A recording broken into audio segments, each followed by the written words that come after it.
जी आज बहन जी के आह्वान पर जो है सैकड़ों के हजारों लाखों की संख्या में अलग अलग जिले में जो है वो प्रदर्शन हो रहा है। क्या कहना चाहिए किस विषय में प्रदर्शन हो रहा है? ये जो अभी 1 अगस्त को सुप्रीम कोर्ट ने एक ऑर्डर जारी किया था, SC ST समाज के अंदर आप जिनको ज्यादा आवश्यकता है उनको आप प्रेफरेंस दे सकते हैं, उनको आप जो है जल्दी आप उसके लिए आरक्षण के लिए प्रावधान बना सकते हैं। इसने सुप्रीम कोर्ट ने उनको राइट दिया है, ना कि स्टेट को बाउंड किया है। तो हम सरकार से अपील करते हैं, माननीय बहन जी के आदेश अनुसार आज हमने ये भारत बंद का प्रोग्राम किया है, ज्ञापन दिया है हमें राष्ट्रपति के लिए। तो हम अपील करते हैं सरकार से, रिक्वेस्ट करते हैं, कहना चाहते हैं कि आप जल्दी से जल्दी बिल ला करके इसको 9वीं सूची में डाल करके इस प्रॉब्लम को आप सॉर्ट आउट करें। इससे दिक्कत क्या पैदा हो रही है दलित समाज में? इससे ये है कि जो लोग योग्य हैं, जो लोग वहां तक पहुंच सकते हैं, उनको वो लोग क्रीमी लेयर के नाम पे हटा देंगे, और जो लोग बेचारे खुशियां मना रहे हैं उनको वहां तक पहुंचने ही नहीं देंगे। क्यों? आज सरकारी स्कूलों के अंदर पढ़ाई नहीं है। आज सारे के स्कूल सब खराब कर दिए गए हैं। पहली क्लास से लेकर 9वीं क्लास तक बच्चा यूं ही पास हो सकता है। अटेंडेंस भी मिल जाएगी आपको, ऐसे ही रोटी खाना भी, दलिया हलवा खिचड़ी मिल जाएगी, लेकिन वहाँ किताब और एजुकेशन नहीं मिलेगी। जब बच्चा 10वीं 12वीं के बोर्ड के एग्जाम में जाएगा तो वो बच्चा वहाँ पे जाके फेल हो जाएगा। तो वहाँ पे ये पहुंचने नहीं देंगे इन लोगों को, इसलिए इन्होंने ये प्रावधान बनाया है। ये क्रीमी लेयर वो समाज है जो साहब कांसीराम के आदेश अनुसार इस देश में मूवमेंट चलाता था, सामाजिक परिवर्तन का और सत्ता परिवर्तन का, उसको अलग करने का ये प्रावधान है। तो टोटल 100% ये रिजर्वेशन को खत्म करने का प्रावधान है इनका, ना कि किसी जाति विशेष को देने का प्रोग्राम है। यानी इंडिया गठबंधन जो लगातार कहता आ रहा था कि संविधान खतरे में है, वो सही बात मानी जा रही है, देखा जाता है। संविधान खतरे में तो है, ये तो हमको भी पता थी, लेकिन संविधान तो बाबा साहब ने बनाया, उसकी रास्ते पर चलने वाली बहुजन समाज पार्टी है, तो बहुजन समाज पार्टी बचाएगी ना।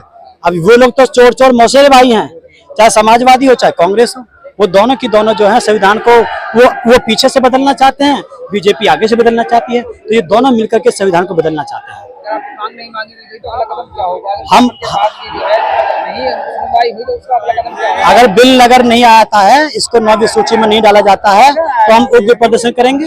2 अप्रैल की तरह हम बड़े पैमाने पर देश को बंद करेंगे, दुकानों को बंद करेंगे, ट्रैफिक को बंद करेंगे, रेलवे को बंद करेंगे, सारे संस्थानों को हम लोग बंद करेंगे। ये हमें तो अभी तो हमने शांतिपूर्ण तरीके से माननीय बहन जी के आदेश अनुसार ये काम किया है। सबसे पहले बहन जी का बहुत बहुत बहुजन समाज की तरफ से आभार प्रकट करेंगे। उन्होंने एक बुलंद आवाज उठाई है, बहुजन समाज को टूटने से बिखरने से बचाया है।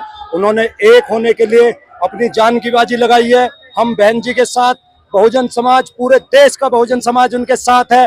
गोली अगर चलेगी तो छाती पे गोली खाएंगे, गोली कम पड़ जाएंगी, छाती कम नहीं पड़ेंगे।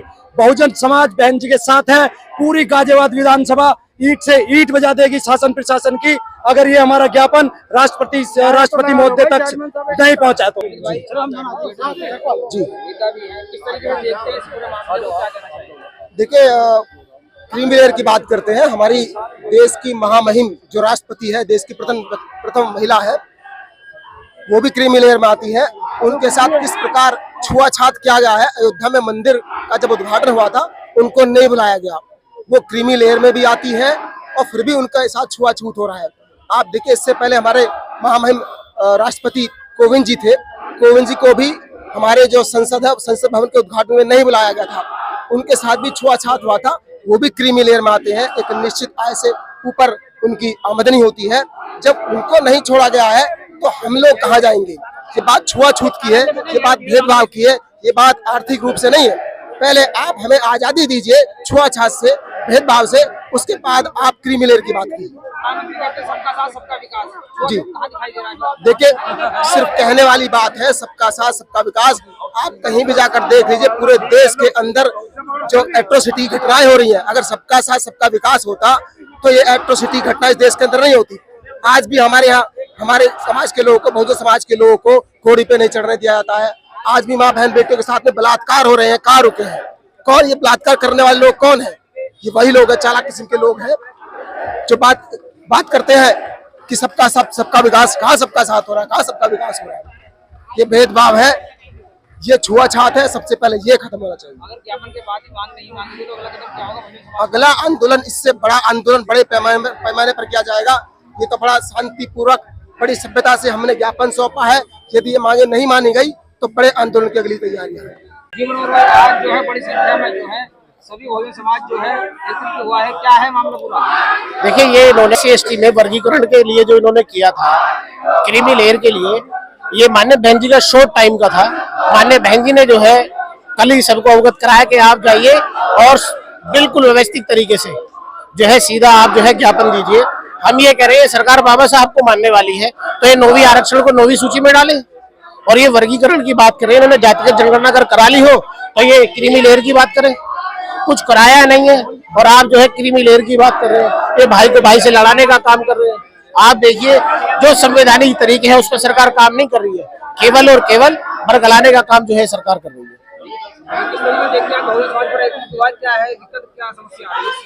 देखिए, इससे ये संविधान पे चोट करना चाहते हैं, ये संविधान को आहिस्ता आहिस्ता खत्म करना चाहते हैं। कोई वर्गीकरण अभी इन्होंने किया नहीं है, कोई इन्होंने जाति की जनगणना की नहीं है।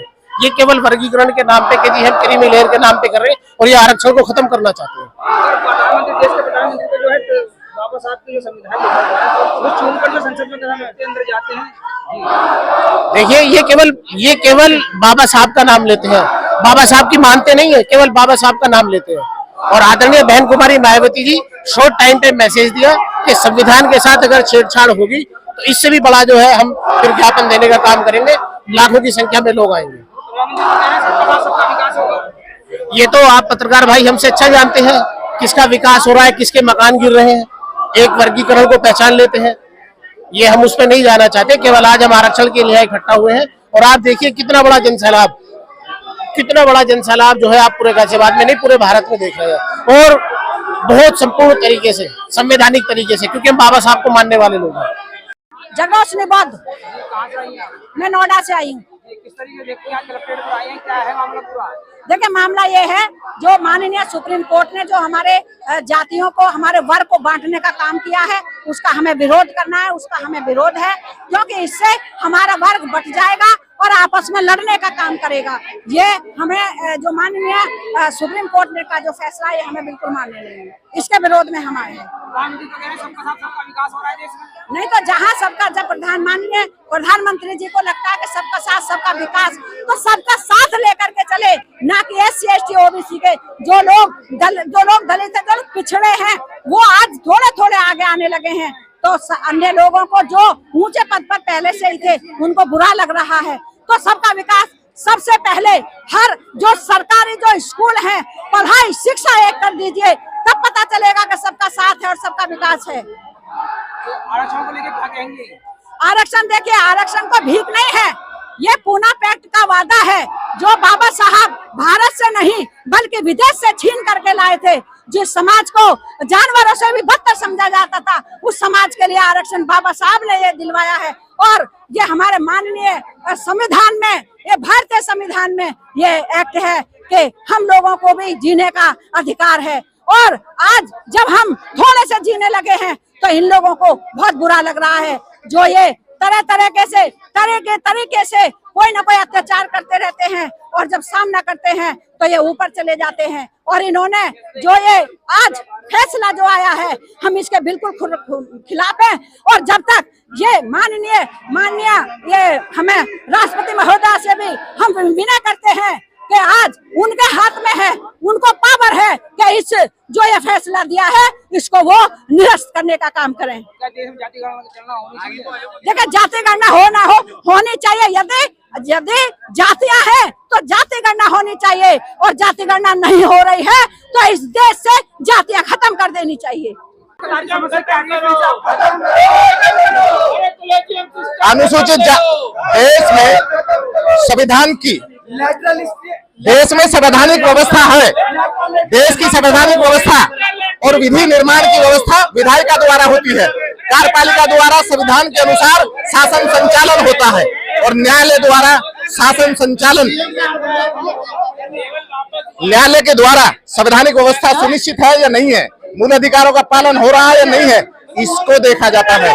परंतु सरकार, आज की सरकार जो मनमानी करती है, इसलिए इसे मनवादी सरकार कहते हैं। पूंजीपतियों की राजनीतिक नाम है, सत्ताजीवी है, जो कमीशनखोरी, हिस्साखोरी करके प्राइवेटाइजेशन, निजीकरण के नाम पर अनुसूचित जाति, जनजाति और ओबीसी के वर्गों के अधिकारों को छीनना चाहती है। शिक्षा के दम पर जो एकात्म बोध का ज्ञान, जो मानसिक विक्षिप्तता, जो मानसिक विकलांगता, जो मानसिक कमजोरी देश में छाई हुई थी, वो दूर हुई है। और अब देश के मूल निवासी, अनुसूचित जाति, जनजाति और ओबीसी के लोग जो संवैधानिक शक्तियों को पहचान करने लगे थे, अपने अधिकारों की मांग करने लगे थे, शिक्षा ही अमृत है, शिक्षा के दम पर आत्मबोध का ज्ञान अर्जित करके अपने संवैधानिक अधिकारों को सुनिश्चित करने की मांग करने लगे थे और अधिकारों के लिए संघर्ष करने लगे थे। आज सरकार ने पिछले दरवाजे से अपने संविधान को चूमकर जो नाटक किया था, माननीय प्रधानमंत्री जी ने आज वो भस्मासुर की तरह से जिसको हाथ लगाया उसी को भंग कर रहे हैं। अनुसूचित जाति, जनजाति के वर्गों का बंटवारा करके कैसे बंटवारा करेंगे, जबकि बंटवारा संविधान में है कि सामाजिक, आर्थिक और शैक्षणिक रूप से पिछड़ा वर्ग है। सामाजिक, आर्थिक, राजनीतिक, शैक्षणिक और मानवीय अधिकारों से वंचित और बहिष्कृत समाज है, जिसे अनुसूचित जाति कहा गया है। आर्थिक रूप से कमजोर समाज है। फिर ये बंटवारा किस प्रकार से, जातिगत आधार पर बंटवारा, अगर ये बंटवारा हुआ तो किस आधार पर किया गया?